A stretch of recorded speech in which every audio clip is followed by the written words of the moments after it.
Sejam bem-vindos ao canal A Entidade. Se você ainda não é inscrito, se inscreva para não perder nenhum conteúdo.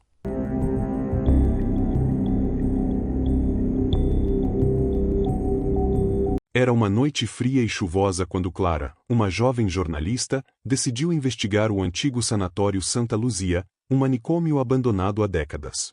O lugar era conhecido por histórias sombrias e rumores de eventos paranormais, mas Clara sempre fora cética quanto a essas coisas. Para ela, o que havia no mundo era o que podia ser visto e explicado. Mas naquela noite, sua perspectiva mudaria para sempre.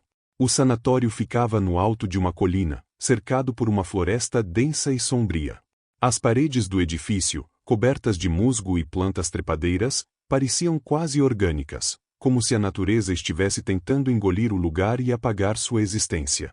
A porta principal, de madeira escura e apodrecida, rangeu de forma assustadora quando Clara a empurrou para entrar. Lá dentro, o cheiro de mofo e umidade era quase insuportável. O som da chuva lá fora era abafado pelas grossas paredes de pedra, criando um silêncio perturbador. Clara ligou sua lanterna e começou a explorar os corredores estreitos e escuros.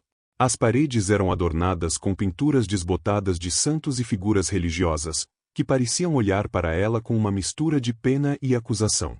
Clara começou a revisar os antigos prontuários dos pacientes, muitos dos quais contavam histórias de sofrimento, tratamentos cruéis e mortes inexplicáveis. Mas foi quando ela encontrou o diário do Dr. Moreira, o diretor do sanatório, que a história do lugar realmente a atingiu. O diário detalhava os experimentos horríveis realizados em pacientes, muitos dos quais foram submetidos a procedimentos desumanos sob o pretexto de cura. Mas o que mais chamou a atenção de Clara foi a menção frequente de uma paciente chamada Helena, uma jovem mulher internada por sua família devido a comportamentos considerados estranhos. De acordo com o diário, Helena tinha dons paranormais, e o Dr. Moreira estava obcecado em descobrir a origem de seus poderes. Conforme Clara lia as páginas finais do diário, ela percebeu que as descrições ficavam cada vez mais erráticas. O médico escrevia sobre ouvir vozes, ver sombras e ser assombrado por Helena, mesmo após sua morte durante um dos experimentos. Ele relatava que o espírito dela estava preso no sanatório, buscando vingança por tudo o que havia sofrido. De repente, a lanterna de Clara piscou e apagou. Ela ficou no escuro absoluto por alguns segundos, com o coração acelerado, até que conseguiu ligá-la novamente. Mas algo estava diferente. O corredor parecia mais frio, e ela teve a sensação inconfundível de que não estava mais sozinha.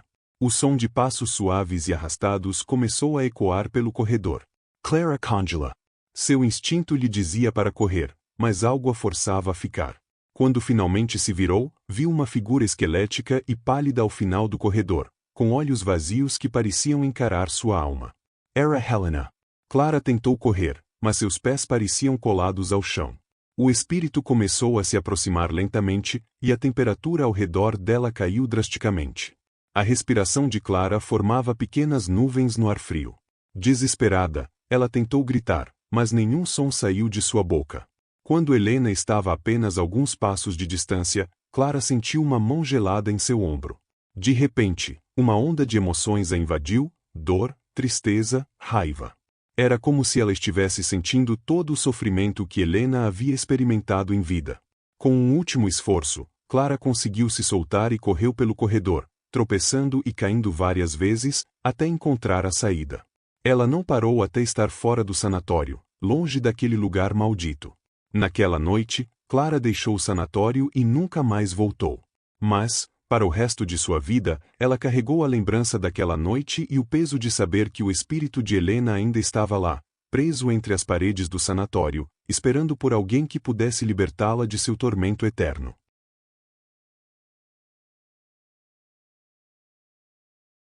O espelho de Blackwood. Em uma pequena cidade isolada nas montanhas, havia uma antiga casa que todos os moradores evitavam a todo custo. A mansão Blackwood, como era chamada, tinha sido palco de eventos horríveis há mais de um século, e as lendas sobre o lugar eram suficientes para manter qualquer um afastado. Mas para Marco, um jovem pesquisador paranormal, aquelas histórias eram um convite irresistível. Marco sempre foi fascinado pelo oculto e pelas histórias de espíritos malignos. Ele acreditava que, com a tecnologia certa, poderia documentar uma manifestação real de um espírito demoníaco, quem sabe, provar de uma vez por todas a existência do sobrenatural. A mansão Blackwood, com sua história sombria e seus incontáveis relatos de fenômenos inexplicáveis, parecia o lugar perfeito para sua investigação. Numa noite de lua cheia, Marco se armou com câmeras, gravadores de áudio e uma coragem inconsciente, e partiu em direção à mansão. Ao se aproximar, sentiu um calafrio percorrer sua espinha. A casa, com suas janelas quebradas e paredes cobertas de eras, parecia observá-lo como uma fera faminta à espera de uma vítima. Quando entrou na casa, o cheiro de podridão e decadência o envolveu. As paredes eram cobertas de manchas escuras que lembravam sangue seco, e o piso rangia sob seus pés como se a própria casa estivesse viva. Ele começou a instalar suas câmeras e a explorar os cômodos, tentando ignorar a sensação crescente de estar sendo observado. Na sala principal, encontrou um antigo espelho coberto por uma fina camada de poeira. Quando limpou o vidro, viu algo que o fez congelar de medo. No reflexo, havia uma figura atrás dele, alta e encapuzada, com olhos brilhantes como brasas. Marco se virou rapidamente, mas o corredor atrás dele estava vazio. O coração batia tão forte que ele podia ouvi-lo nos ouvidos, mas se recusou a sair. Esse era o tipo de prova que ele queria. Horas se passaram sem que nada mais acontecesse, até que, por volta da meia-noite, os aparelhos começaram a falhar. As câmeras desligavam sozinhas, os gravadores de áudio emitiam estática, e a temperatura na casa caiu drasticamente. Marco tentava manter a calma, mas logo começou a ouvir sussurros que pareciam vir de todos os lados. Vozes fracas, em uma língua desconhecida, que se intensificavam a cada segundo. De repente, todas as portas da mansão se fecharam com um estrondo. Marco correu até a porta de entrada, mas estava trancada, como se alguma força invisível a segurasse. Foi então que ele ouviu o som de passos pesados descendo as escadas. O som era acompanhado por um cheiro insuportável de enxofre e carne queimada, e uma escuridão espessa começou a invadir o corredor. Marco, em pânico, tentou forçar a porta, mas sentiu algo agarrar seu tornozelo. Ele olhou para baixo e viu uma mão esquelética saindo do chão, coberta de carne putrefata. A mão o puxou com uma força sobre-humana, derrubando-o no chão. Ele gritou e se debateu, mas mais mãos começaram a emergir, prendendo seus braços e pernas, arrastando-o para a escuridão. E então ele o viu. O espírito demoníaco que havia assombrado aquela casa por mais de um século. A criatura era uma visão horrível, uma mistura de humano e besta, com um corpo deformado e coberto de cicatrizes, e um rosto que parecia derretido, como se tivesse sido queimado.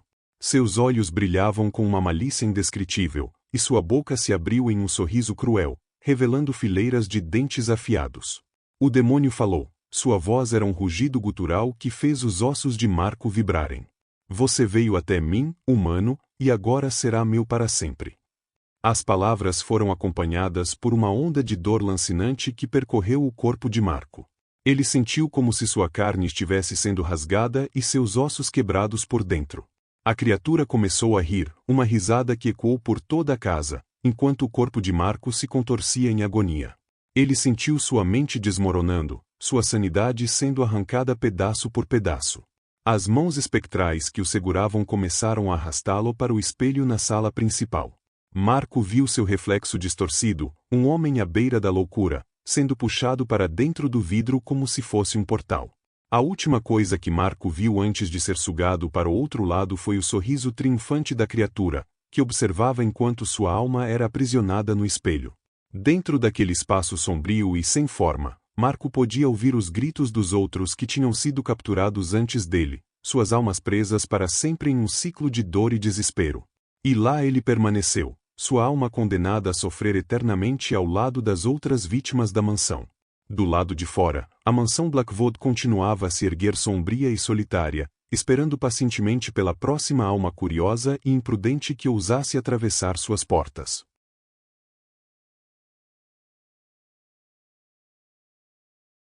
Em uma cidade pequena e esquecida pelo tempo, havia um necrotério antigo, um lugar onde os mortos eram preparados para o descanso eterno.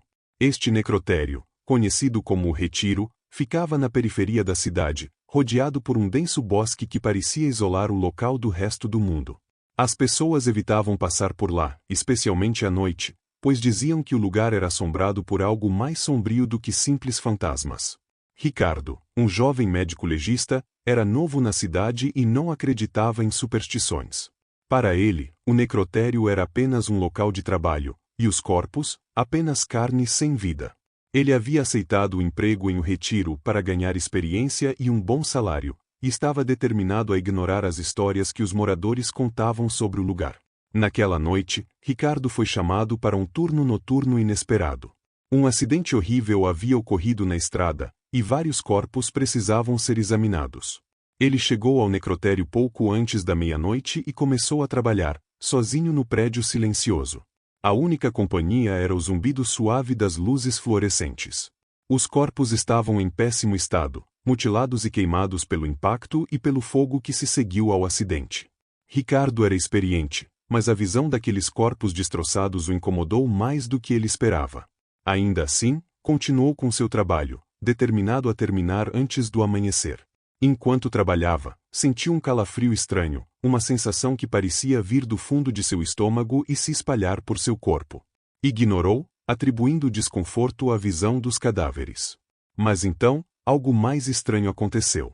A temperatura na sala caiu abruptamente e o ar ficou pesado, como se algo invisível estivesse presente.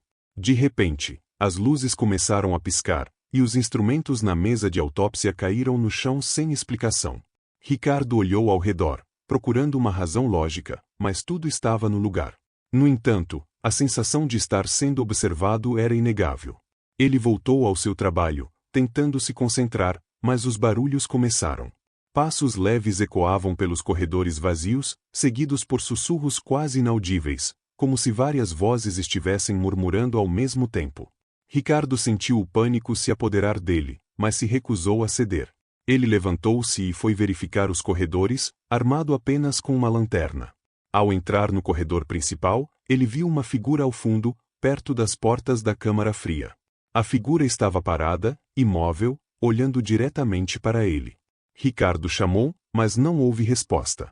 Ele se aproximou, a lanterna tremendo em sua mão, mas quando chegou mais perto, a figura desapareceu, como se nunca tivesse estado lá. Ricardo começou a questionar sua sanidade. Mas antes que pudesse reagir, as portas da câmara fria se abriram sozinhas com um estalo. O ar gelado saiu de lá de dentro, e ele viu algo que fez seu sangue gelar. Os corpos que ele havia colocado na câmara estavam em pé, empilhados de forma grotesca, como se alguém os tivesse reorganizado. A porta da câmara fria então se fechou violentamente, e os gritos começaram. Eram gritos desesperados, de agonia, ecoando de todos os lados. Ricardo tentou sair correndo, mas as portas de saída do necrotério também estavam trancadas. Ele estava preso, cercado por uma presença maligna que parecia brincar com seu medo. As luzes começaram a piscar novamente, e nas breves faíscas de luz, Ricardo viu os corpos mutilados se arrastando em sua direção, seus olhos mortos agora brilhando com uma luz infernal. Ele tentou lutar, mas suas mãos passavam direto por eles, como se fossem feitos de névoa. Finalmente, a luz se apagou de vez, e tudo o que restou foi a escuridão e os gritos. A presença se aproximou, e Ricardo sentiu uma dor aguda no peito, como se garras invisíveis estivessem arrancando sua vida. Ele tentou gritar, mas sua voz foi sufocada por uma força esmagadora. Quando o dia amanheceu, os outros funcionários do necrotério chegaram para o turno da manhã. Encontraram Ricardo caído no chão, seu rosto congelado em uma expressão de terror absoluto. Não havia sinais de luta, e os corpos estavam todos em seus lugares, como se nada tivesse acontecido. O médico legista fora encontrado morto por causas inexplicáveis. Dizem que seu espírito agora vaga pelos corredores de O Retiro, perdido e assombrado, assim como aqueles que o necrotério aprisionou antes dele. Ninguém mais queria trabalhar no local, e o necrotério foi finalmente fechado, deixando a casa dos mortos em silêncio, esperando por sua próxima vítima. Obrigado por assistir e até o próximo vídeo.